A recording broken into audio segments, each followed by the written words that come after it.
like I said, like you got that sound that I never really heard before, and it kind of meshes well with a lot of the home team people, especially like Stepdad, for example. Like y'all got a bunch of records together. How'd you meet Stepdad? And good question, actually, amazing question. Me and WAP knew each other through entities in the music. For instance, when WAP was blowing up, I was blowing up too at the same time, neck and neck. Only thing that happened was my TikTok just got clapped. That's literally my TikTok just got clapped. But a lot of my fans were like, you gotta work with this nigga, you gotta, and it was just like, you know how the fans get to talking. And I was always a big Stepdad listener. I'm finna DM this nigga, and so. You know, we got to talking and we got to linking up over time. And over time, I pitched him my idea. I was like, bro, I know people. I know you're very antisocial and you're really to yourself in your circle. I was like, you should just link up with me, bro. And we can just do like some Detroit type shit. You know how everybody in Detroit like super tapped in with each other and everybody plays their role. I was just trying to pitch that idea to him. I was like, bro, you're up and coming, bro. You can build a real team and things of that nature. And that's how we know like everybody now, you know.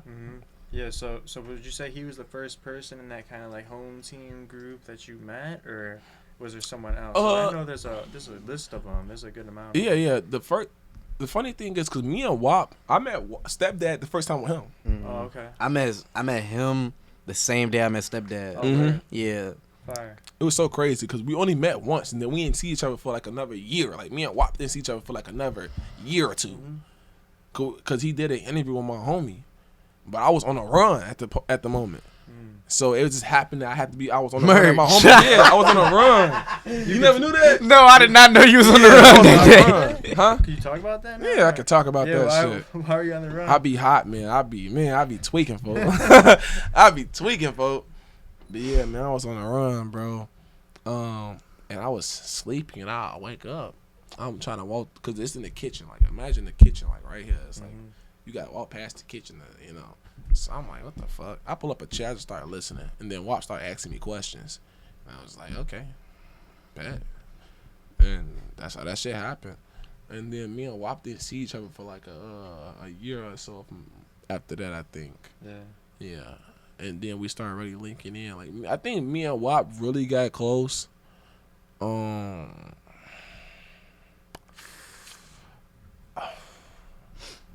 I don't know as particularly when we got really close, but I think the time we really got close is when I was pitching all these ideas, and then we was always outside together, and we make music really quick. Cause when I met WAP and them, a lot of people don't know this, and a lot of my friends can vouch. I was always freestyling from like 2019 ish, cause a dude named YBE Mo taught me how to freestyle. WAP and them was not freestyling when I met them. None of them niggas was freestyling. They might not admit to that. I'm gonna tell you the truth. They might not admit to that. I'm gonna give it a bean, bro. But I came around. I kept forcing niggas. Like, y'all gotta freestyle, bro. Y'all gotta freestyle. Yes, bro. The first day I met him, bro, we recorded like 3-4 songs that night, bro. I was trying to write to the first song, like, bro. He looked at me. He was like, "What you doing?" I'm like, "Yeah, I'm just writing until y'all done." He said, "Nigga, you finna freestyle? I don't know what the fuck you thought this was." And I'm like, I guess shit. I feel like freestyling makes you a better artist. It does. Have you freestyled your whole like kind of time you've been making music, or have you ever wrote before? Yeah. I wrote early on in my career, but I think I know the last song I wrote. The last song I wrote was to be honest, TBH. Well, literally, the song did really well, but that's the last song I wrote. I have not wrote since then. I was like, there's no reason for me to write. It takes up too much time. I mastered the state of the flow, of course, with my eyes closed. If the beat makes me so emotional where I have to yell on it, there's no reason for me to write. You know, like imagine trying to write an argument an hour from now. You're not mad no more. You're not sad no more. You're not even upset probably no more. That's why I do it always in the moment. Yeah.